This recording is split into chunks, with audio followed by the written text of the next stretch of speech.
טוב, בעזרת השם יתברך, אתמול אני אחזור בקצרה מה למדנו את ההקדמה של רבי יוסף קארו עליו השלום על הבית יוסף, כדי להבין את החשיבות, את המעלה ואת התועלת של הלימוד בספר הזה בדווקא. אז אמרנו שהבית יוסף חילק את ההקדמה כמו 3 חלקים, כן? בהתחלה קודם כל הבית יוסף כתב מה הביא אותו לכתוב את החיבור הזה. שמה שהביא אותו לכתוב את החיבור הזה זה מחמת שהמציאות שמאז נתינת התורה עם ישראל עבר הרבה גלויות והרבה צרות והרבה דברים שגרמו לטלטלה מסוימת. הטלטלה הזאת בסוף גרמה שבפועל התורה הפכה להיות כמו הרבה תורות. יש הרבה דעות, הרבה שיטות, הרבה פוסקים, שכל אחד ואחד בחר לו, יצא לו פסק אחר בצורה שונה. ולכן אומר רבי יוסף קארו, האדם שעכשיו ירצה לדעת מה לעשות במקרה מסוים, אם הוא ירצה לבוא וללמוד את כל הסוגיה, קודם כל מי אמר שהוא ימצא את המקור בגמרא, וגם אם הוא ימצא את המקור אולי עד שהוא יצליח לפסוק את הדין. בקיצור, העריכות היא מאוד מאוד רבה. לכן זה הביא אותו בסוף לבוא ומה לעשות, לחבר חיבור שכולל בתוכו את כל הדברים, כדי שיהיה לאדם את הספר שמהתלמוד עד להלכה למעשה, כולל כל השיטות, כולל כל הדעות. ואז הוא אמר שבהתחלה הוא רצה לכתוב את הספר שלו על הרמב"ם, בסוף הוא ראה שזה יהיה ארוך מדי, לכן בסוף הוא בחר לכתוב על ספר טורים, כי רבנו אשר בעל הטורים עליו השלום, יחסית הזכיר לא רק את שיטתו לבד, אלא הזכיר עוד שיטות. ולכן יש לו מה שנקרא קיצור, כבר להסביר את מה שקיים ולהוסיף את מה שהוא לא הזכיר. ואז הוא אומר שבתוך הספר, המבנה של הספר מכמה דברים. דבר ראשון, הוא יבאר כל דין ודין שהוזכר בדברי הטור, אם זה גמרא, או אם זה מדרש, או אם זה ירושלמי או בבלי, או אם זה ממרה של אמורה או תנא, אם יש בזה מחלוקת תנאים, וכו' וכו'. את כל הדברים האלה מצד המקור של הדבר. לאחר מכן גם כן הוא יסביר כל טענה וטענה של אחד מהשיטות, ויגיד מה המקור שלה ומה הסברה שלה. וגם כן יוסיף אם יש דבר שהוא לא הזכיר או כיוצא בזה. בקיצור, כמה וכמה תועלות שהוא הזכיר כמו שקראנו אתמול בצורת הבנייה של הספר. ואז בסוף הוא כותב שהוא אמר שלאחר מכן אני חשבתי לבוא ולהכריע את ההלכה, להגיד מי צודק ומי טועה ולהגיד מה פסק ההלכה בצורה של חקירה ובירור. אבל הוא אמר משתי סיבות לא עשיתי את זה. סיבה אחת, אומר רבנו הבית יוסף עליו השלום, כי כיוון שאני ארצה לבוא בטענות כנגד הראשונים, אני אצטרך לבוא כנגד הטענות של הרמב"ן ושל הרשב"א ושל התוספות שהם מלאים מלא טענות, ואיך אנחנו נוכל להריב עוז לבוא ולנסות להביא טענות יותר מהם, או לבוא ולחלוק על דבריהם, או לבוא ולהגיד שזה צדק וזה טעה במילים שלי. אני אומר, אז כן, אז מסיבה הזאת, אז זו הסיבה הראשונה שבגללו לא עשה. דבר שני, הוא אומר, גם אם היינו רוצים לעשות את הדרך הזאת, זה דרך מאוד ארוכה. לכן הוא אמר, החלטתי לעשות מה? כללים. הכלל היסודי והראשון שהוא כותב, אני לקחתי 3 גדולים שהם נקראים עמודי ההוראה שהיום בית ישראל נשען עליהם בעולם בתפוצה, שזה רבנו הריף, הרמב"ם והראש, ולכן במקום ששלושתם פסקו בצורה מסוימת, נפסוק כמותם, כמו 3 עמודי הוראה, כמו הבית דין הזה כביכול. אבל הוא כותב מלבד מקומות שרוב גדולי ישראל חולקים עליהם, וככה גם פשט המנהג. לאחר מכן הוא כותב, ואם יש מציאות שלא 3 עמודי הוראה דיברו, בסדר? אלא יש רק 2 עמודי הוראה, לא שלא דיברו, אבל 2 מהם אומרים דעה אחת והשלישי אומר דעה אחרת. אז באופן כזה, הוא גם כן כותב שאנחנו נלך אחרי הדעות של הרוב. אמרנו, כן, ברגע שיש לי רוב, אז אני אלך כמו רוב. עכשיו, ברגע שיש לי מציאות שאין לי רוב, אבל יש לי 1 מול 1, יש לי עכשיו רמב"ם נגד ראש, טור, ראש כנגד ריף וכו'. באופן כזה מה נעשה? נלך לפי איפה שרוב הראשונים הולכים. אם הראשונים פה הולכים, פה. אם הולכים פה, פה. ובמקום שאין לנו את אחד מעמודי ההוראה, אז גם כן נלך איפה שרוב הראשונים הולכים. והוא הוסיף עוד דבר וכתב, שבמקום שיש להם כבר מנהג לאסור, אני משאיר אותם על מנהגם ולא אומר להם לשנות לפי מה שאני פסקתי, כי מקום שנהגו איסור אין אתה רשאי להתיר לפניהם. בסדר, וזה הנקודה שהוא כותב, וזה הכללים כאילו בקצרה שהבית יוסף הביא בהקדמה שלו לבית יוסף, ועל פיהם הוא כתב את הפסקים שלו. אמרנו שיש כמה הערות שהעירו עליו חכמי אשכנז. הערה הראשונה זה שהבית יוסף לקח שיטות של ראשונים שהם יחסית קדמונים מהתקופה שלו, וידוע שיש לנו כלל בש"ס שההלכה כבתראה, הלכה כאחרונים ולא כהראשונים, לא כקדמונים אלא כאחרונים. הגמרא אומרת מאז כביכול שתקופתו של רביי ורבא, כאילו מרביי ורבא בערך מהתקופה הזאת אנחנו הולכים הלכה כבתראה, מלפני כן הולכים הלכה כרב מול תלמיד.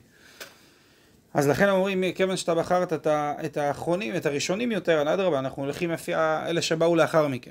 ואלה שבאו לאחר מכן, בדרך כלל הפסקים שלהם הם קצת שונים. דבר שני, הוא כותב הרמה עליו השלום בדרכי משה, שהאשכנזים נהגו ברוב דבריהם כשיטת חכמי האשכנז. וממילא, כיוון שהם הולכים בדרך כלל, פשט המנהגים אצלהם כשיטת חכמי האשכנז. אני נצטרך לשנות לפי הבית יוסף מלא מנהגים מהאשכנז. אז לכן הוא החליט שמה לעשות, לכתוב ביאור ההגאות על דברי הבית יוסף, איפה שיש להם מנהג אחר, ופשט מנהג אחר על פי חכמי אשכנז, הולכים כמוהו.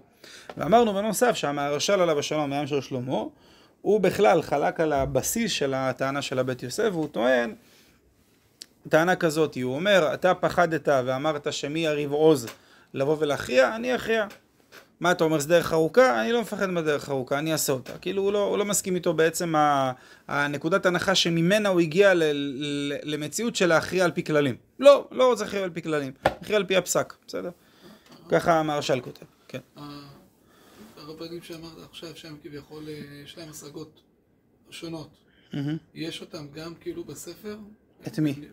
המהרש"ל פחות, את הדרכי משה זה על הסדר, דרכי משה זה רבי משה ישראליש. זה הרמה? בדיוק. כמו שיש אותו על השולחן? יש אותו על אנחנו נלמד תמיד על הסדר, תטור, בית יוסף, דרכי משה. זה הספרים שהם... עכשיו יש בדרכי משה, יש את דרכי משה הארוך, יש את דרכי משה הקצר. דרכי משה הקצר זה פשוט הם לקטו ממנו את כל הקטעים, בדיוק מה שצריך להוסיף על הבית יוסף, והעתיקו אותו בתוך הדף. בדרכי משה הארוך, דרכי משה בהתחלה תכנן לכתוב ספר דומה למה שהבית יוסף עשה. והוא כותב, אני הגעתי ללכות יורה דעה, ופתאום יצא הספר של בית יוסף, של רבי יוסף קארו. הוא אומר, והצטערתי, אמרתי, לריק הגעתי, סתם איבדתי לילות של שינה, סתם כך, כי מי יקרא את הספר שלי מול רבי יוסף קארו, ככה הוא כותב. כאילו, מי אני לפניו שמישהו ילמד בספר שלי אחרי שהוא כתב מה שהוא כתב? מהענווה שלו, רבי משה ישראליש כותב ככה. אבל בכל זאת, מכמה טעמים, הוא מזכיר את הטעמים שלו, אחד מה שהזכרתי עכשיו, לכן הוא אומר, בכל זאת החלטתי כן להתאמץ וכן לכתוב את ההגאות שלי. ואותו דבר גם בשולחן ערוך, אמרנו שרבי יוסף קארו עליו השלום, אחרי שהוא כתב את כל מה שהוא כתב בבית יוסף, הוא החליט לכתוב ספר קיצור, של התמצות שיוצא מתוך בית יוסף, שזה השולחן ערוך, ולכן ידוע שאי אפשר לפסוק ההלכה מדברי השולחן ערוך, בלי שלמדו לפני כן את הבית יוסף. חייב ללמוד את הבית יוסף, ורק אחר כך ללמוד את השולחן ערוך. אי אפשר ללמוד ישירות שולחן ערוך.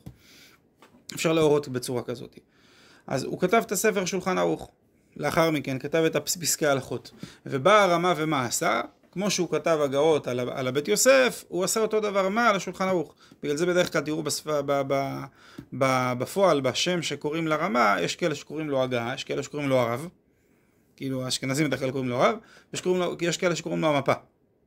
למה המפה? כאילו שולחן ערוך ועליו את המפה. כאילו את הרמה, את הדרכי משה.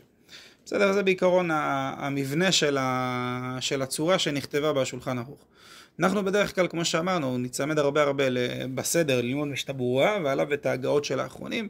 הסיבה שלומדים את המשנה ברורה, השיטה שהיו לומדים בדורות הקודמים לפני המשנה ברורה, זה היו לומדים את הנושא כלים על השולחן ערוך. יש ספרים, בצורת כתיבה של ספר, יש ספרים שנכתבו לפי סדר של ספר, ויש ספרים שנכתבו בתור סדר של הלכות. מה הכוונה שלי? למשל, אם ניקח חזון עובדיה. חזון עובדיה לא מסודר לפי סימנים בשולחן ערוך. מסודר לפי נושאים. תפתחו עכשיו חזון עובדיה הלכות שבת, הוא לא מסודר לפי סימן רש מ"ב, רש מ"ט, לא. איך הוא מסודר? נושאים, הלכות הדלקת נרות. עכשיו, ברגע שאני לומד שולחן ערוך, הרבה יותר קשה לי למצוא איפה הוא דיבר על כל סעיף ועל כל סימן בספר כזה. מה שאין כן ספרים אחרים למשל, כמו ילקוט יוסף, שהוא מסודר לפי סימן. מובן? נגיד ילקוט יוסף מסודר לפי סימן.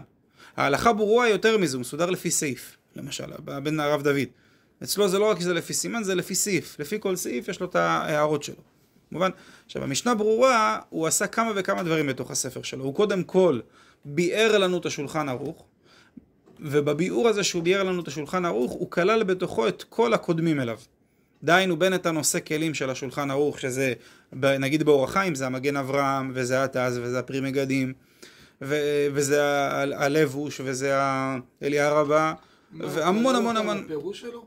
כן, בפירוש שלו, וגם איפה שהם דיברו דברים שהם מוסיפים על מה שכתוב בשולחן ערוך, הוא גם כן הזכיר אותם בדבריו. כביכול... כשאני לומד את המשנה ברורה, את החפץ חיים, כן. אני בעצם לומד הרבה ראשונים. הרבה אחרונים. אחרונים.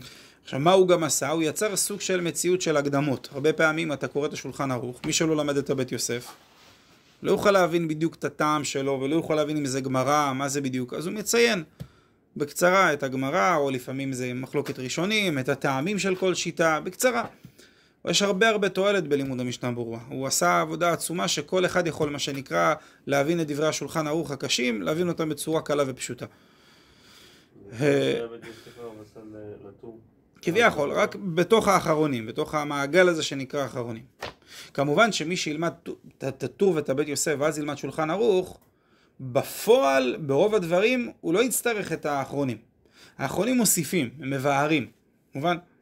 לא כל אחד למד את הבית יוסף, אז יש כאלה שצריך לכתוב להם את הביאור. בדרך כלל, אם אתה לומד את הטור ואז הוא רואה שולחן ערוך, את הטור בית יוסף ורואה שולחן ערוך, לרוב אתה אמור להבין את רוב דברי השולחן ערוך. רק מה אתה לא תדע? מה קרה עם כל הפוסקים שבאו אחרי השולחן ערוך? הסכימו איתו, לא הסכימו איתו? יש להם חילוק בחלק מהדברים, אין להם חילוק בחלק מהדברים. מובן?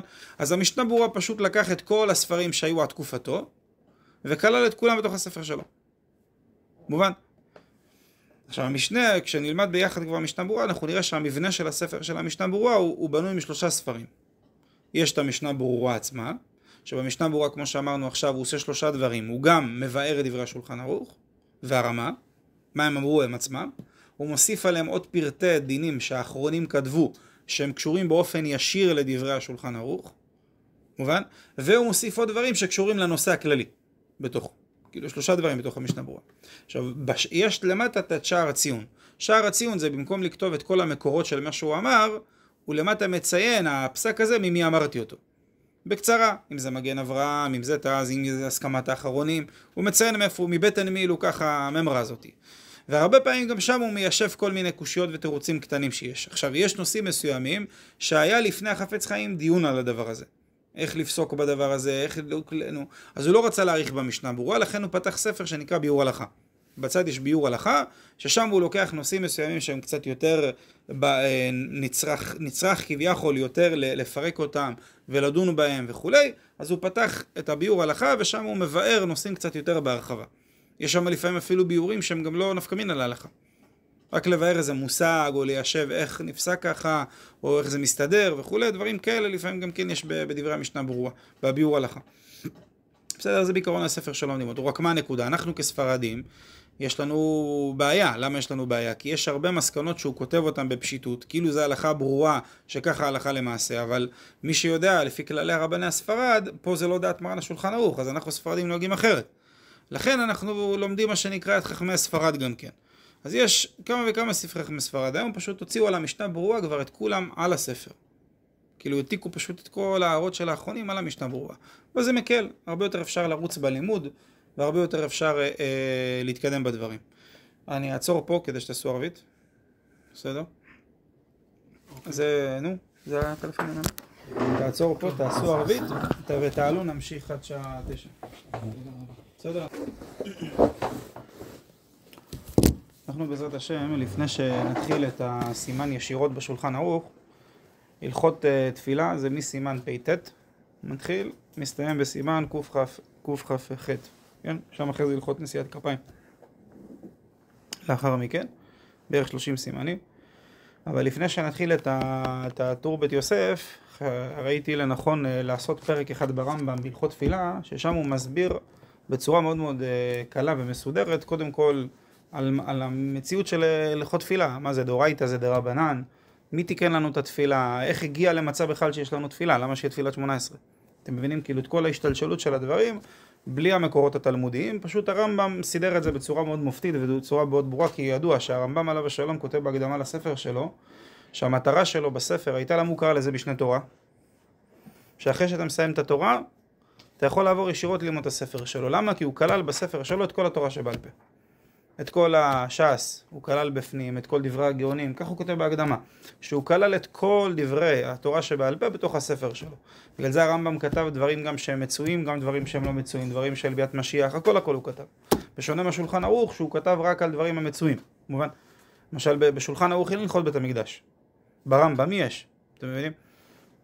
הוא הראשון שעשה את הדבר הזה, מאז רבי יהודה הנשיא עליו השלום, שכתב לנו את ספר המשניות, הראשון שכלל את כל התורה שבעל פה זה היה רבנו הרמב"ם, עליו השלום. הוא עושה את זה בצורה פילית. כמה פרקים יש ברמב"ם, אתם יודעים? 1000. בול 1000 פרקים ברמב"ם. זה פלא מאוד גדול. 1000 לך שלום, 200 יותר מפריו. כאילו הוא כלל בתוך את הכל בצורה מופתית ומסודרת. זה באמת פלא עצום. מי שלומד רמב"ם על הסדר, זה לא יאמן שאדם לפני 1000 שנה כתב את הספר הזה. לא יאמן. כאילו כתוב את זה באחד מזמננו. אז בואו נתחיל בעזרת השם. בואו נראה פרק ראשון. כותב רבנו הרמב"ם. תראו איתי כולם במילים. אומר הרמב"ם, מצוות עשה להתפלל בכל יום, שנאמר, ועבדתם את אדוני אלוהיכם. התורה הקדושה מצווה אותנו, ועבדתם את השם אלוקיכם. טוב, מי אמר, מה זה העבודה הזאת? איך עובדים את הקדוש ברוך הוא? אומר הרמב"ם, מפי השמועה, דהיינו, תורה שבעל פה, ממשה רבנו, אמרו שהעבודה זו היא תפילה. דהיינו, איך אנחנו עובדים את הקדוש ברוך הוא, איזה עבודה? אולי נגיד שלעבוד את הקדוש ברוך הוא זה בלקיים מצווה, ללמוד תורה, להניח תפילין. מי אמר שמה שהתורה פה התכוונה, ועבדתם את השם אלוקיכם, הכוונה למצוות התפילה? מובן השאלה? אז אומר הרמב"ם, זה למדנו את זה מפי השמועה, דהיינו זה מסורת מהתורה שבעל פה, ממשה רבנו עליו השלום, ככה גמרא במסכת מה שהוא מביא בספרי, כן, בדברי הספרי זה מובא, כך כותב הכסף משנה על המקום, תודה רבה. שמובא בספרי שהפירוש של הפסוק הזה הוא לעובדו ועבד את השם אלוקיכם, הכוונה לעבודת התפילה. בסדר? כותב רבנו הרמב"ם, ונאמר ולעובדו בכל לבבכם. מה פירוש לעבוד בכל הלב? אומרת הגמרא, אמרו חכמים, זוהי העבודה שבלב. מה איזה עבודה שהיא עבודה שהיא בלב של האדם? זו תפילה. אף על פי שבפועל עיקר התפילה איפה נאמרת? לכאורה היה צריך להיות מה? בפה. אבל ידוע שהתפילה, כל המהות שלה זה הכוונה. אדם שלא מכוון במה שהוא מתפלל, בשפתי כיבדוני אומר הנביא, אבל ליבם רחק ממני, אל כמתי יראתם אותי, מצוות אנשים מלומדה. התפילה צריכה להיות מכוונת מתוך ליבו של האדם. כי הרי מה כל המהות של התפילה? האדם מבקש את צרכיו לפני הקדוש ברוך הוא, האדם מודה לקדוש ברוך הוא בברכות. כמו שנראה איך חכמינו הקדושים חילקו לנו את התפילה. אבל את כל הדברים האלה, זה דברים שצריכים לצאת מתוך ליבו של האדם. מובן? כדי שהתפילה תתקבל בשמיים. אז לכן אומר רבנו הרמב"ם, הוא מלמד אותנו קודם כל שזה מצוות עשה להתפלל.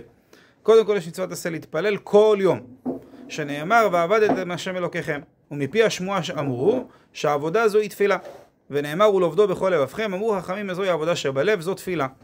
בסדר? אז יוצא מפה מה? שכשהאדם מתפלל, מה הוא מקיים? מצוות מהתורה או מדרבנן? לכאורה מהתורה. כותב רבנו הרמב"ם עליו השלום, ואין מניין התפילות מן התורה. אנחנו יודעים היום שיש לנו 3 תפילות, יש לנו שחרית, מנחה וערבית.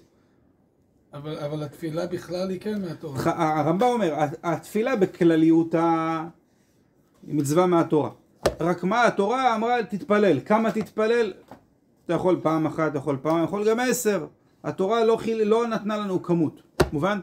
מצד אחד כן אנחנו יוצאים לנקודת הנחה, ותכף נסביר מה הטעם של הרמב"ם. אנחנו כן יוצאים לנקודת הנחה שיש חובה להתפלל כל יום, ולא נגיד שזה יהיה פעם במתישהו, כל יום חייב להתפלל, אבל הכמות של התפילות אין לנו מהתורה כמות, מובן? מהתורה אדם יכול להתפלל אפילו תפילה אחת.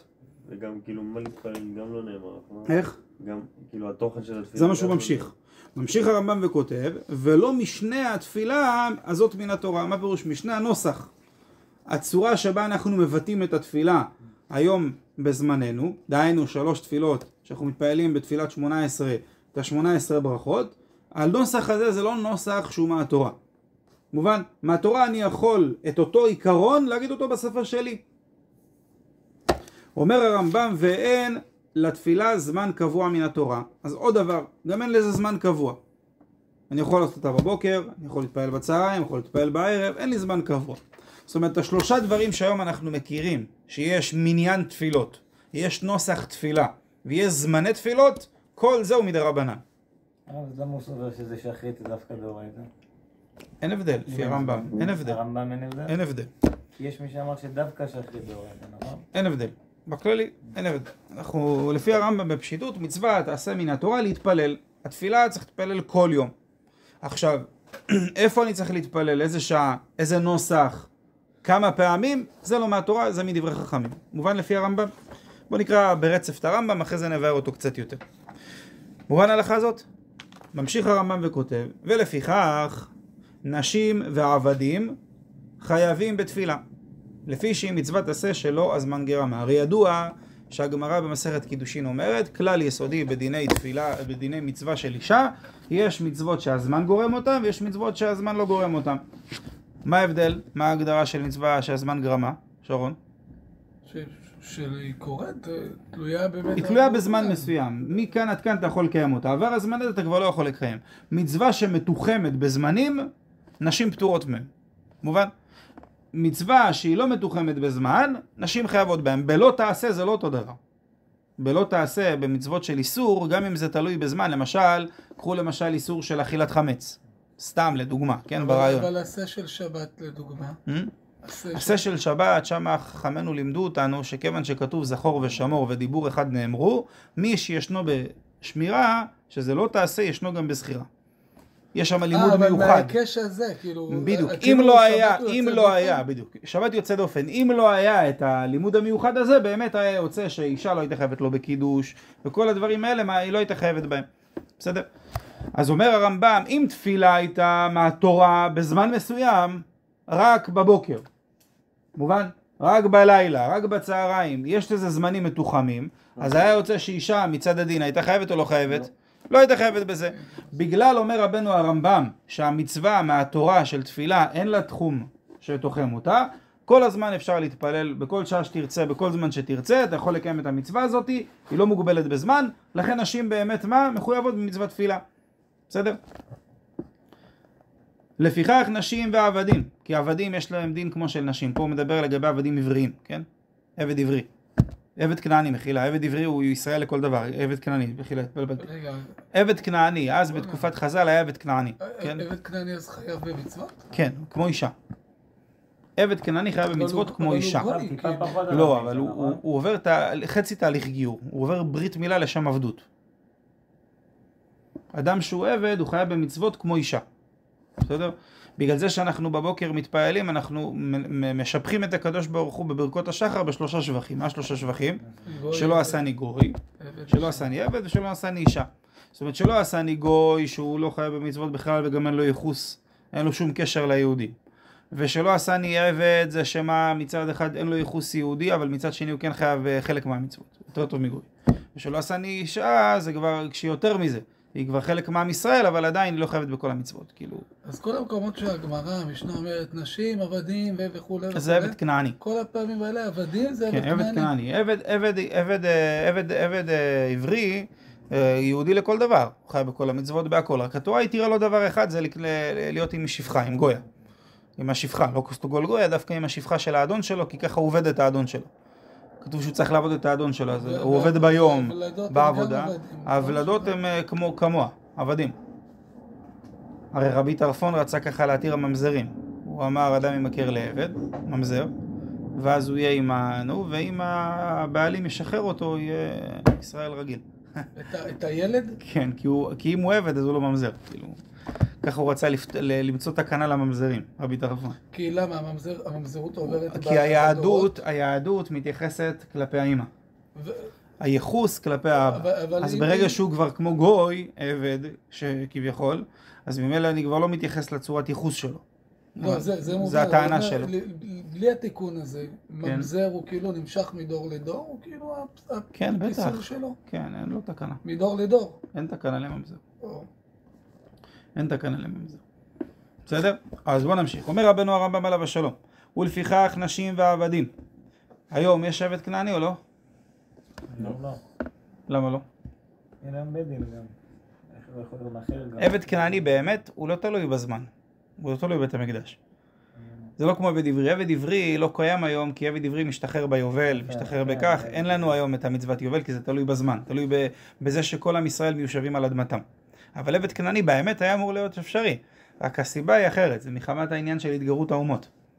עכשיו היד ישראל כבר לא תקיפה, אם יבואו ויקחו עכשיו איזה גוי, יהפכו אותו לעבד וישתעבדו בו וכך וזה, זה יכול ליצור איבה וכו'. אז יש עוד סיבות כאילו דומות לזה שכביכול הפסיקו להתעסק בדבר הזה. בסדר, אז אומר רבנו הרמב"ם, ולפיכך נשים ועבדים חייבים בתפילה. לפי שהיא מצוות עשה שלא הזמן גרמה. ואמרנו, מצוות עשה שלא הזמן גרמה, אישה חייבת, עבדים חייבים.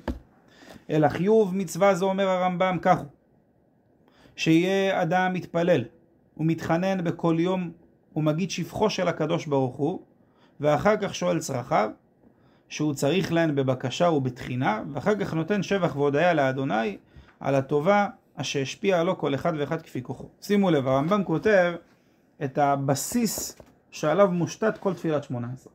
מה הבסיס שעליו מושתת כל תפילת 18? אומר הרמב"ם שהיה אדם קודם כל מתפלל ומתחנן בכל יום לקדוש ברוך הוא. עכשיו, איך אני אומר את ההתחננות? באיזה צורה? קודם כל אני אומר את השבח של הקדוש ברוך הוא, שזה מה שלאחר מכן היום אנחנו מכירים את השלושה ברכות הראשונות שבהם אנחנו משבחים את הקדוש ברוך הוא, ברכת מגן אברהם, ברכת מחיי מתים וברכת האל הקדוש, ולאחר מכן שואל את צרכיו, פרנסה, בריאות וכו' וכו', זה כל התפילות, ברכות האמצעיות שיש לנו היום, כן? ואחר כך אומר הרמב"ם נותן שבח והודאה לקדוש ברוך הוא, שזה הברכות הסופיות, ברכת מודים וכו'. מובן?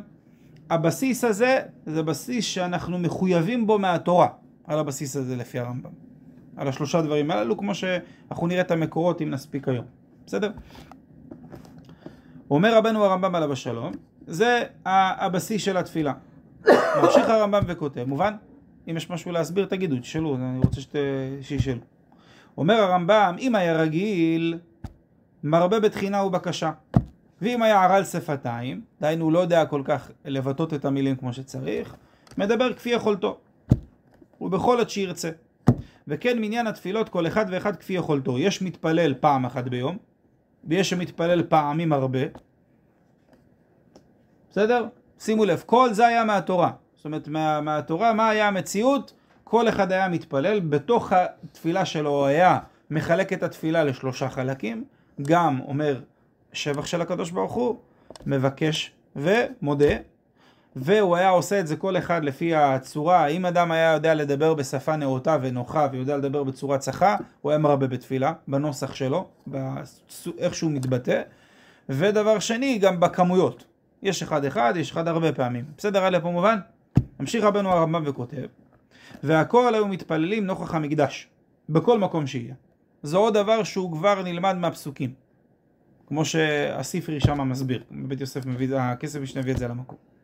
וכן היה הדבר תמיד ממשה רבנו עד עזרא הסופר. זאת אומרת, ממשה רבנו עליו השלום שעם ישראל יצא ממצרים וקיבל את התורה, הם בתוך התורה קיבלו איזה מצווה אמרנו? להתפלל. מה שאמרנו מקודם בתחילת ההלכה, שמה? ועבדתם את השם אלוקיכם.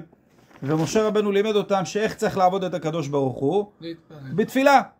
אז הוא מסר להם את הבסיס בהלכה למשה מסיני. מה הבסיס של התפילה? כמו שאמרנו, שלושה דברים בתוך. הכמות של הפעמים אתם לא משנה, אתם יכולים כמה שאתם רוצים או פחות או יותר. הצורה שאתם מתבטאים כל אחד לפי איך שהוא רוצה. ודבר נוסף, אתם צריכים לעשות את זה נוכח המקדש. כך היה הדבר, אומר רבנו הרמב"ם, ממשה רבנו עד עזרא הסופר. מתי זה הזמן של עזרא הסופר? שבע ציון. בניית בית שני, תקופת בית שני, בדיוק במעבר. מה הכוונה נוכח המקדש? מה הם צריכים להיות? לכיוון בית המקדש. בדיוק, זה הכוונה נוכח בית המקדש, שאני אהיה מול בית המקדש. דהיינו, אני נמצא אפילו בחוץ לארץ לכיוון ירושלים. ברוך אתה אדוני, אלוהינו מלך העולם, שהכל נהיה בדברו. אמן. אומר הרמב"ם, כיוון שגלו בימי נבוכדנצר הרשע, נתערבו ופרס ושאר האומות, ונולדו להם בנים בארצות הגויים, ובאותם הבנים נתבלבלה שפתם, והייתה שפת כל אחד ואחד מעורבת מלשונות הרבה. מה קרה? יש שמה, הרי נבוכדנצר שלט על כל העולם, וכיוון שהוא שלט על כל העולם, עם ישראל היה פזור בבבל וכו', השפה שלהם התבלבלה. הם כבר לא יודעים לדבר בלשון הקודש בצורה רעותה, כמו שצריך. וכיוון שהיה מדבר, אינו יכול לדבר כל צורכו בלשון אחת, אלא בשיבוש. שנאמר, ובניהם חצי מדבר אשדודית. אשדודים, מי היה באשדוד? הפלישתים. כן? ואינם מכירים לדבר יהודית וכלשון עם ועם. כל עם יש לו שפה אחת. היהודי מה היה? שפתם הייתה מבולבלת, מעורבבת. חצי כך, חצי כך, חצי כך, חצי כך. ומפני זה, אומר הרמב"ם, כשהיה אחד מהן מתפלל, תקצר לשונו לשאול חפצה, או להגיד שבח הקדוש ברוך הוא בלשון הקודש, עד שיערב עמה לשונות אחרים. זאת אומרת, הוא רוצה עכשיו לבטאות את השבח לקדוש ברוך הוא, להודות לקדוש ברוך הוא, לבקש מהקדוש ברוך הוא, שזה חובה על פי התורה, הוא לא מצליח, רק אם הוא מוסיף בה עוד שפה. וזה תקין או לא תקין ככה לכתחילה? לא תקין. וכיוון שראה עזרא ובדינו, כך עמדו ותקנו להם 18 ברכות על הסדר. באו ומה אמרו? אנחנו נתקן סדר של תפילה שתתאים לכולם, שבין האדם עם השפה הכי נכונה ובין האדם הכי פשוט בעולם יהיה להם נוסח שווה. מובן? תראו איזה תקנה לצורך כלל עם ישראל הם עשו. זה מדובר על תקופה אחרי שאת הגלות הם עלו חזרה לארץ. בזמן תחילת בית שני, כן. כבר אז התחינו את נוסח התפילה. אנשי כנסת הגדולה. עזרא הסופר הוא היה הראש של אנשי כנסת הגדולה. מרדכי יהודי היה גם אנשי כנסת הגדולה הרי. אומר רבנו הרמב"ם עליו השלום, 3 ראשונות שבח להשם. 3 ברכות הראשונות שיש לנו הם שבח לקדוש ברוך הוא. 3 אחרונות הודיה. ואמצעיות יש בהן שאלת כל הדברים שהן כמו אבות לכל חפצי איש ואיש ולצורכי הציבור כולם. מובן, חכמים ירדו, רבי עזרא הסופר ישב עם החכמים וירדו וחשבו מה הצרכים שיש לכל אדם. כללו בתוכם את הבסיס שמהם אני יכול לפרק את כל הצרכים שיש. תראו איזה חוכמה והטבה הם עשו עם עם ישראל שתקנו לנו את התפילה. אומר הרמב"ם, כדי שיהיו ערוכות בפי הכל וילמדו אותם ותהיה תפילת אלו העלגים, דהיינו אנשים שהשפה שלהם לא כמו שצריך, תפילה שלמה כתפילת בעל הלשון הצחה. ומפני עניין זה תקנו כל הברכות והתפילות הסדורות בפי כל ישראל. זאת אומרת, כיוון שהם כבר תקנו את התפילה כי הם ראו את התקלה שקורית בזה, הם גם מה עשו? הוסיפו את כל הדברים, דהיינו נוסח הברכות, נוסח התפילות של המועדים, של שבתות, של חגים, של ראש חודש, הכל סידרו את זה כמו שצריך, שיהיה לאדם סידור ערוך, מסודר, הכל, שיוכל להתפלל. אומר הרב הסדורות בפי כל ישראל, כדי שיהיה כל עניין ברכה ערוך בפי העלג, דהיינו בפי אדם שאין לו שפה ברורה. מובן עד לפה? איזה יופי הרמב"ם מסדר את זה, כן? זה הכיף אצל הרמב"ם, כאילו יוצאים... אתה יודע, אבל משהו בהבנה, האמת, כן. כאילו נראה שמדאורייתא עוד מלכתחילה, מההתחלה, צריך להתפלל. אבל יש גם את העניין שהתפילה באה במקום הקורבנות, אז היא באה במקום הקורבנות או שאת צריך להתפלל? זה העניין של 3 פעמים. לא, בלי 3 פעמים, בכלל תפילה. היא הייתה נדרשת במקביל לקורבנות? הקורבנות הם באו אחרי. אז בלי קשר לקורבנות. בלי קשר לקורבנות. אוקיי. הרי התפילות, חז"ל אומרים, אבות תקנו. מצד שני אומרת הגמרא, התפילות כנגד קורבנות תקנו. זה מסתדר, אז הגמרא שם אומרת שבהתחלה הם תקנו, אבל לא תקנו את זה בצורה של היום, ואחר כך כשכבר תקנו את הזמנים שלהם, הם סידרו את זה לפי הזמנים שלנו. אוקיי. מובן? אתם תראו למשל, אחד הדברים המעניינים שיש, זה עניין של מנחה גדולה, מנחה קטנה. מה העניין של מנחה גדולה, מנחה קטנה? וגם על הזמן של הקורבן. הרי הקורבן בבית המקדש, מתי היה קרב? בין 40, סמוך. רק מה היה פעם אחת בשנה, שזה בערב פסח, שבערב פסח מה יש לנו בעיה מיכאל? יש לנו מצד אחד קורבן פסח. וקורבן פסח מתי צריך להקריב אותו? בין 40, לא? בחצות. בחצות צריך לשחוט אותו וכולי. ואז יוצא לנו פה בלגן, למה? כי אני מצד אחד צריך לשחוט את הפסח, מצד שני צריך לשחוט את הקורבן של בין 40. אז לכן הם היו עושים אותו מוקדם יותר. כמובן, ומחמת שהם היו עושים אותו מוקדם, ופעם אחת בשנה היו עושים אותו מוקדם, לכן יש לנו מציאות גם בתפילות שתקנו כנגדם, עניין של תפילת מנחה, לכן התפילה של מנחה גדולה היא בדיעבד, היא לא לכתחילה. זה שהיום מתפללים ככה זה כי קל יותר לאנשים לא לפספס וכו', אבל האמת, התפילה היותר נכונה זה להתפלל סמוך. ידוע, הארי הקדוש למשל היה מתפלל עם דמדומי חמה. אנחנו נראה את זה, שנגיע ללכות תפילת מנחה, נראה את זה. מה, זה שאתה קצת כבר בשקיעה זה... לא בשקיעה, לפני השקיעה, סמוך מאוד לשקיעה. לסיים. כן. להתחיל תפילה ולסיים, כי הוא לעשות את זה סמוך כמה שיותר. אבל בפועל, אנחנו היום, אנשים שלמשל עובדים, והוא יודע שלאחר מכן לא בטוח יהיה לו תפילת מנחה. אדם שהוא עכשיו נגיד בחור ישיבה ויש לו סדרים, אין לו ברירה, אם הוא לא יתפלל עכשיו מנחה, ילך לו כל היום. באופן כזה, אז מתפללים מוקדם, אבל סתם ככה אדם שהזמן בידו, ויש לו אפשרות, עדיף להתפלל סמוך. זה יותר עדיף. הלכתית זה יותר עדיף. בוא נמשיך. אז מובן הלכה ד' אומר רבנו הרמב"ם עליו השלום, וכן תקנו שיהיה מניין התפילות כמניין הקורבנות. זה מה שאמרת. אחרי שהם באו ומה עשו לנו נוסח של לשון, כדי לסדר לעם ישראל, שכולם יוכלו להתפלל בצורה זהה, בצורה שווה, אומר הרמב"ם עשו עוד תקנה. מה התקנה הבאה שהם עשו? מניין התפילות. הרי מהתורה אמרנו שכמה פעמים צריך להתפלל? פעם אחת. כמה שתרצה. בידיים שלך, אתה יכול פעם אחת, 10 פעמים, 30 פעם, כמה שאתה רוצה. עניין שלך עם הבורא. כל יום אתה חייב, אבל מה כמה שאתה רוצה, איך שאתה רוצה. באו ואמרו 3 פעמים. למה? כנגד הקורבנות. כמו שהיה בזמן בית המקדש קורבנות שהוא מחפרים על האדם, כנגד זה גם כן את התפילות שיהיה. 2 תפילות בכל יום, כנגד 2 תמידים, תמיד של בוקר ותמיד של בין הערביים, וכן כל יום שיש בו מוסף, תקנו בו מעט תפילה שלישית כנגד קורבן מוסף. זאת אומרת, כיוון שהם כבר הצמידו את זה לקורבנות, נכנס העניין של מוסף. אם היה נשאר כמו האבות, אז כנגד מי תעשה את המוסף? אין לך עניין, אתם מבינים? רק בגלל שהצמידו את זה כבר לעניין של הקורבנות, נכנס גם הנושא של המוספים. יוסף. איך? יוסף. כנגד יוסף, טוב. ותפילה שכנגד תמיד של בוקר, אומר הרמב"ם, היא הנקראת תפילת השחר. ותפילה שכנגד תמיד של בין הערביים, היא הנקראת תפילת מנחה. ותפילה שכנגד המוספין, היא נקראת תפילת המוספים. בסדר, אז עד לפה יוצא לנו שיש לנו תפילת שחית, תפילת מנחה ותפילת מוסף. מאיפה באה הערבית? אומר הרמב"ם, וכן התקינו שיהיה אדם מתפלל תפילה אחת בלילה. למה? מה הקשר בלילה? איך אתה דוחף לי את הלילה בקורבנות? אומר הרמב"ם, שהרי איברי תמיד של בין הערביים מתעכלין כל הלילה, שנאמר היא העולה על המזבח כל הלילה עד הבוקר, ויש המזבח תוקדבו, כן? שם פרשת בספר ויקרא. אז ממילא מה אנחנו רואים? שיש לנו מצווה במצווה של קורבן של בין הערביים. אני עכשיו הקרבתי את הקורבן בבין הערביים, נכון? כשאני שם את האיברים על גבי המזבח, הזמן שהוא נאכל על גבי המזבח, וכי הרי זה קורבן עולה, כולו עולה על גבי המזבח.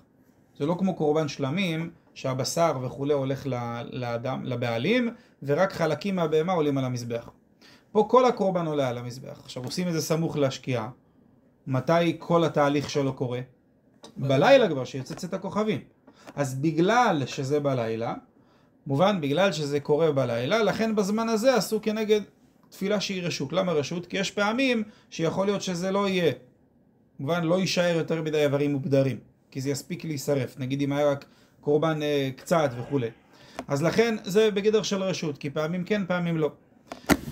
אומר הרמב"ם עליו השלום, כי עניין שנאמר ערב הבוקר בצהריים השיחה והמה. הוא אומר גם שיש עוד רמז כביכול לעניין של 3 תפילות, כמו שאנחנו מוצאים בפסוק, ערב הבוקר בצהריים השיחה והמה. אני אתפלל לפני הקדוש ברוך הוא. ואין תפילת ערבית חובה כתפילת שחית ומנחה.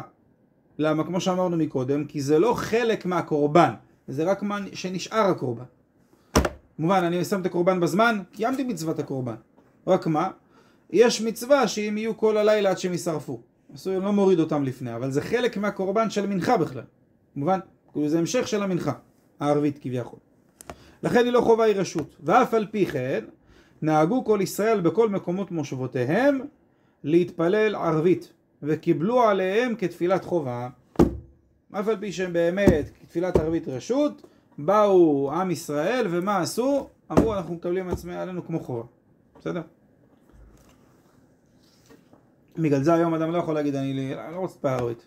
זה כבר לא, הוא לא יכול לעשות את זה. בתקופת חז"ל הוא היה כן עוד יכול לעשות את זה. בסדר? למרות שגם בתקופת חז"ל יש כאלה שרוצים להגיד שמה הכוונה ערבית רשות. לא רשות הכוונה שאתה לא צריך להתפלל את זה, אלא שאם יש לך מצווה במקביל ועכשיו אתה רוצה לוותר על ערבית בשביל המצווה, אתה יכול. מובן? זה כאילו הרעיון. חובה אתה חייב להשלים אותה. אז גם אם התפללת תעשה תשלומים. מובן? שזה היה רשות, זה היה כאילו אתה יכול לבחור אם אתה רוצה במשהו אחר. יש לך עכשיו חתונה ובגלל זה אתה לא תתפלל ערבית, בסדר. יש לך עכשיו מצווה כזאת או כזאת, אתה יכול לוותר. ברגע שזה הפך להיות חובה, אתה לא יכול להגיד, טוב, אני אוותר על זה בגלל מצווה אחרת. זה נפקא מינה שבגלל זה להלכה גם תפילת ערבית יותר קלה בעניין של נדרה, שאם אדם יתחיל להתפלל ונזכר שהוא יתפלל כבר הוא יכול להמשיך בתורת נדרה. באופן כללי, כן. מצוות תפילת ערבית יותר קלה. גם לגבי קטן שמעלים להתפלל שהגיע לשף על פי שלו, אין לו חתימת זקן. הרבה דברים שכביכול יש בהם איזה פתח יותר, בערבית יותר מקלים אותם. אפשר רק להסביר את מה שאמרת עכשיו? אם התחיל להתפלל ערבית ואז הזכר שכבר התפלל ערבית? זה מה שאמרת? הוא יכול להמשיך בנדרה. ואז הוא יכול? ובתפילות אחרות הוא לא יכול? לא. עוצר להפסיק. במקום? בסדר? בואו נמשיך הלכה ז'. וכן תקנו תפילה אחר תפילת המנחה, סמוך לשקיעת החמה ביום התענית בלבד, כדי להוסיף תחינה ובקשה מפני התענית. וזוהי התפילה נקראת תפילת נעילה, כלומר ננעלו שערי השמיים בעד השמש ונסתרה. דהיינו ננעלים השמיים והשמש מתכסה. אחד הטעמים שזה נקרא תפילת נעילה. לפי שאין מתפללים אותה אלא סמוך לשקיעת החמה. נמצאו, אומר הרמב"ם, התפילות בכל יום כמה? 3. ערבית ושחית ומנחה, ובשבתות ובמועדים, ובראשי חודשים 4. כי יש שם מה? בנוסף לשלוש האלה גם מוסף. 3 של כל יום ותפילת המוספין. וביום הכיפורים 5. 4 אלו ותפילת הנעילה. נו באמת, שאתם קוראים את זה, זה לא מפליא אתכם? אתה קורא חכם לפני 1000 שנה? איזה לשון קלה. זה מדהים, זה גם אותו גם לשון ברורה לימינו גם. שאני אומר. וגם זה מסודר, איזה... פלא, הוא הרמב"ם מסביר לך את זה מההתחלה. לא סתם אמרו עליו, ממשה עד משה, לא קם כמשה. לא לחינם. הוא מסביר לך את זה מההתחלה, מכאן. אני אומר לכם, אני שלמדתי רמב"ם על הסדר, והתחלתי לסיים כמה חלקים ברמב"ם, הייתי פשוט כל פעם נשק את הספר, כאילו מההתפעלות, איזה גדלות. אין דבר כזה, כאילו זה ממש, זה מדהים. זה מדהים גם כמה הוא עסוק הוא היה ביום. בדיוק, אבל זה מדהים היכולת הפשטה שלו וההנמקה ואיך הוא מנגיש את זה, זה פלאי. זה לא יאמן שאדם לפני קרוב ל1000 שנה כתב את זה, כאילו. אבל אפשר אותו... כן, בטח. הזין לא... זין, אומר הרמב"ם, וכן תקנו תפילה אחרת, אחר תפילת המנחה. המתפעלים תפילת מנחה ואחר המתפעלים עוד תפילה. סמוך לשקיעת החמה ביום התענית בלבד. זאת אומרת, מתי שיש תענית, עושים תפילת נעילה, כמו בכיפור. כן. מבחינתו זה בכל תענית, לא רק כיפור? בעיקר זה בכיפור, כן. למה? אין לנו עוד נעילה היום. אין לנו עוד נעילה. אין לנו עוד נעילה, אבל... אבל כוונת הרמב"ם... מפני תענית, כן. אז כל תענית מבחינתו יש נעילה. לא בכל תענית, יש נימה לא טועה, בגמרא מסכת תענית, שם בסוג שלנו יש חלק מהם שמוסיפים תפילה. מוסיפים עוד תפילות ובקשות. וזו התפילה, אמרנו, נקראת תפילת נעילה. כלומר, ננעלו שערי השמיים. למה היא נקראת תפילת נעילה? מה אני נועל פה? אז הוא מסביר שננעלים שערי השמיים בעד השמש והיא נסתרת.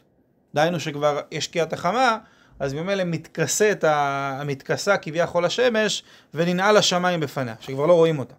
צריכים קוראים לזה נעילה, כאילו זה פירוש אחד. לפי שאין מתפללים אותה אלא סמוך לשקיעת החמה. בסדר, הלכה, בסדר, מובן? מה שם רק של כבודו? יאיר. נמצאו התפילות בכל יום 3, אמרנו, ערבית, שחית ומנחה, שבתות, מועדים, ראשי חודשים 4, דהיינו אותם 3 של כל יום ותפילת המוסף, ועם הכיפורים 5.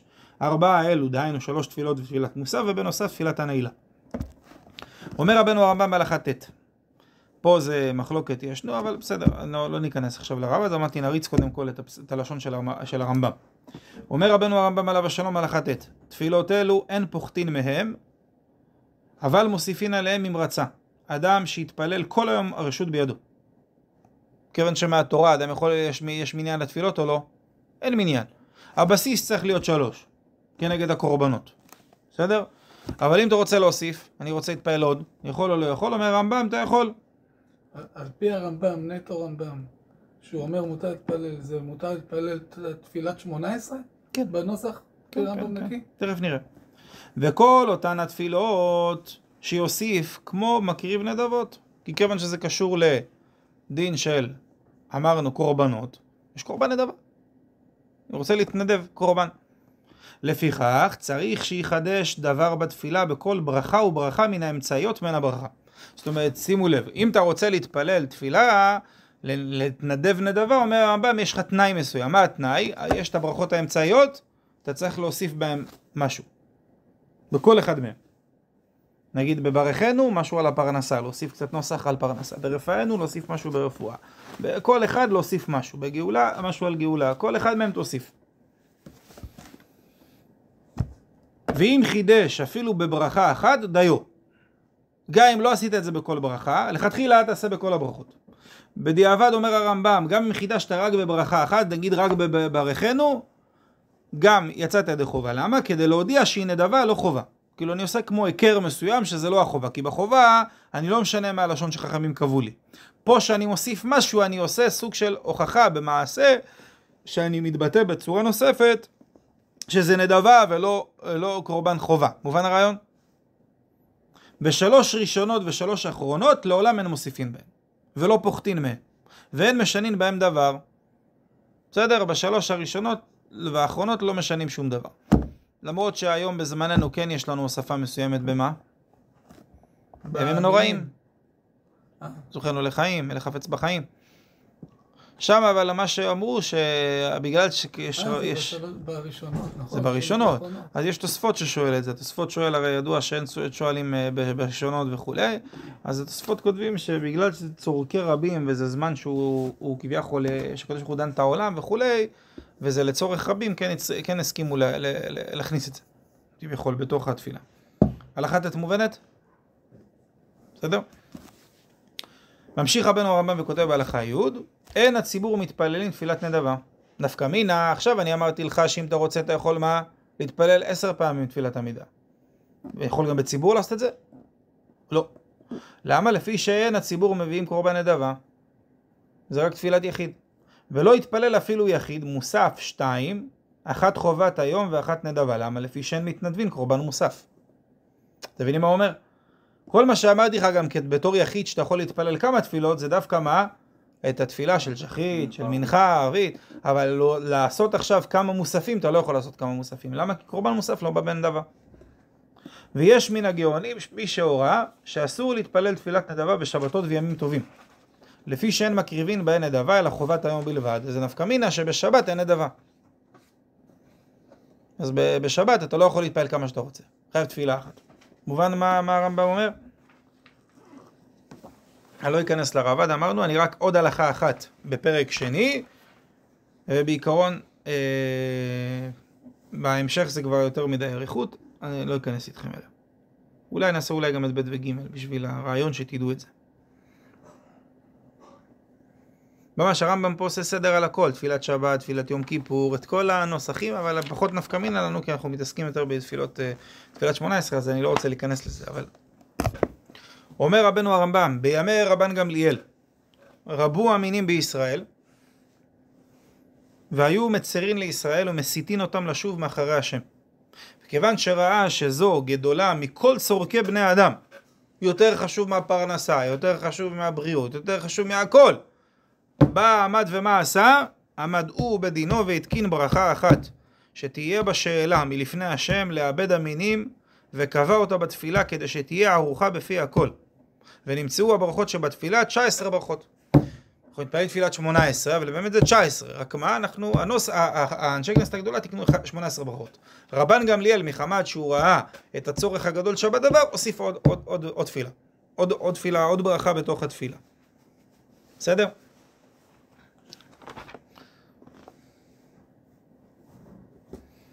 בהלכה ב' וג' זה תפילת אביננו. אתם מכירים את תפילת אביננו? תפילה קצרה. זה מעשי היום? לא נוהגים להתפעל אביננו, אבל ברעיון אפשרי. מכיר את זה, מיכאל? לא. אז נקרא את ב' וג' שיהיה לכם ככה מונח בראש, לא את כל הפרטים שלו, אבל לפחות את ההתחלה. כותב רבנו הרמב"ם בהלכה ב' בכל תפילה משלוש תפילות שבכל יום מתפלל אדם 19 ברכות אלו על הסדר. במה דברים אמורים? בשמצא דעתו מכוונת ולשונו תמהר לקרות. אבל אם היה טרוד ודחוק, או שקצרה לשונו מלהתפלל, וקצרה לשונו מחילה, מתפלל 3 ראשונות שלמות, וברכה אחת מהן כל האמצעיות. ו3 אחרונות ויצא ידי חובתו. דהיינו, 3 הראשונות, 3 אחרונות אני לא נוגע בהם, את האמצעית במקום שיהיה לי, כמה יש לנו? 19 פחות 6? כמה זה? 13. 13 ברכות האמצעיות, אני מקפל את כולם בברכה אחת. זה נקרא תפילת אביננו. זה הלכה ג', תראו את התפילה הזאת.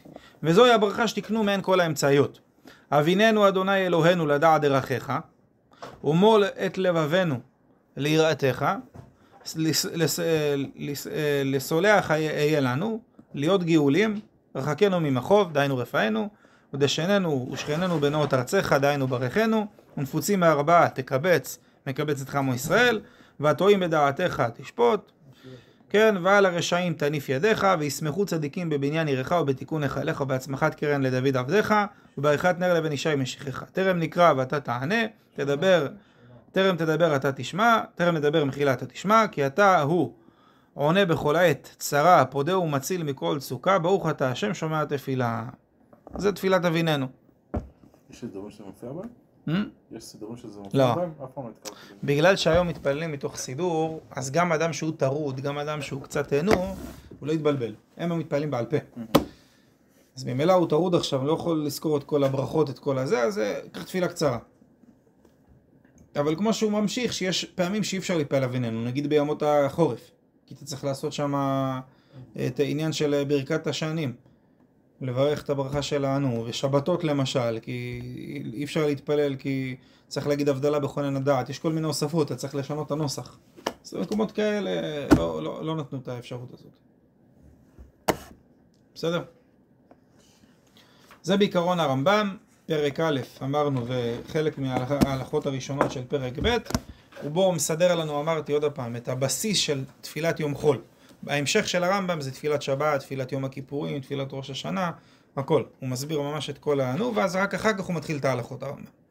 הוא קודם כל מסכם את הנושא, אחרי זה בוא תלמד. ככה גם עשה בכל הנושאים. למשל בסדר נשים, הוא קודם כל הסביר את כל המושגים של הסוגי נשים שיש. מה זה דין של אילונית, מה זה דין של כך, מה זה דין של כך, מה כך, אחרי שהוא כתב איזה פרק 2 מסכמים, בוא נתחיל ללמוד את ההלכות. זה פלא, הרמב"ם זה ממש, על הלכות עבודה זרה נגיד, אתם יודעים, זה פלא ממש ממש מפליא. אדם פותח עכשיו הלכות בשולחן ערוך, ישר אל ההלכות, מה אסור, מה מותר, מה כך, מה כך, הוא לא, קודם כל פתח איך התחיל עבודה זרה בכלל בעולם. בימי אנוש רבו האנשים וכולי, ממש כאילו מפרט את זה זה מפליא, באמת, הרמב"ם זה אחד מהמתנות שהעולם קיבל. רבנו הרמב"ם עליו השלום. לא, אמרתי לכם, לא לחינם אמרו עליו ממשה עד משה לא קם כמשה. כי באמת לא היה מישהו שעשה טובה לעם ישראל בקיבוץ התורה שבעל פה כמו הרמב"ם. לא היה מישהו. תבינו שאם אדם, נגיד סתם לוקח רמב"ם ולומד כל יום פרק למשל, תוך 3 שנים הוא מסיים את כל הרמב"ם. זה באופן כללי. 3 פרקים זה בשנה. אבל אדם יודע באופן מסוים את כל התורה שבעל פה. תקשיבו, זה סיכום של הכל, של הבבלי, של הירושלמי, של התוספתא, של הגאונים, של הכל, זה פלא, זה הפלא ופלא. גם הלשון שלו דומה למשנה, לגמרא. כן, אבל השבוע יצא לי לראות, למדתי קצת על הרב עובדיה, אז הוא פעם אחת אמר לעוזר שלו, שהיה כותב, מקליד לו את הדברים, הוא קרא איתו חלק בלשון של הרמב"ם, הוא אמר לו, זה פלא הרמב"ם, הלשון שלו כל כך כמו פסוק. הוא כותב כל כך יפה, כמו כאילו זה, אתה קורא מקרא בדברים מסוימים. הסגנון שפה, הבהירות, היופי של הלשון. לכן אנחנו קוראים לו לשון הזהב, הרמב"ם זה לשון הזהב. מה שכן, אנחנו לומדים שולחן ערוך יותר, וכמו שאמרנו, כי שם לומדים את כל השיטות, את כל המקורות, את כל הדברים. ברמב"ם לומדים את זה מה שנקרא כהלכה יבשה. כאילו כך, תקבל, תאכל, תקדם. אין מה יותר מדי, מה המקור של כל מה שהרמב"ם פה אמר בגמרות, הוא לא מזכיר. כאילו, תסמוך עליי, אני יודע, אני הסכמתי לך הכל. אתם מבינים? בגלל זה הרבה גדולים לא הסכימו מהרמב"ם בדבר הזה. כאילו, מה עשית לנו את זה עכשיו כהלכה למשה מסיני? רגע, אבל בוא, אני רוצה לראות מה מקור, אולי אני אבין אחרת, אולי יצא לי אחרת בסוגיה. לא קיבלו את זה. אתם מבינים? לא מוכנים לקבל את הרעיון הזה שסגרת לנו את האופציה של ללמוד עוד דברים. בגלל זה באו וחלקו עליו רבנו הרעב"ד ורבנו מנוח והרבה מגדולי רבותינו הראשונים שהיו באותה תקופה של הרמב"ם, ובאו וכתבו הגאות על הרמב"ם, הערות על הרמב"ם, ואחר כך באו גדולים אחרים ותרצו את כל הקושיות על הרמב"ם. בסדר, נסיים פה כי הגיע כבר הזמן. סיימנו בעזרת השם נדבך את הפרק, מחר אני נעבור עליו שוב, אני ממליץ גם שמי שיכול, שתרצו תיקחו את הדף, תעברו עליו. נעבור על הרמב"ם עוד הפעם בקצרה, ונוסיף גם כן עוד כמה פרטים על כל סעיף וסעיף בקצרה, ובעזרת השם יגיעו הספרים, אז כבר נתחיל ללמוד את הטור בסייעתא דשמיא. יש למישהו שאלה על מה שלמדנו לפני שנסיים? מובן על השעה הרמב"ם? לגבי הספרים להעביר לך תשלום? כן. כבר אפשר? אמרתי לכם, אני הזמנתי בעיקרון ספרים. אז אפשר כבר, ואפשר עשיתי כבר הזמנה. לא, עדיף מזומן, שאני אשלם להם. אז כי בי אתה בנדר צריך מחר. להכניס לחשבון.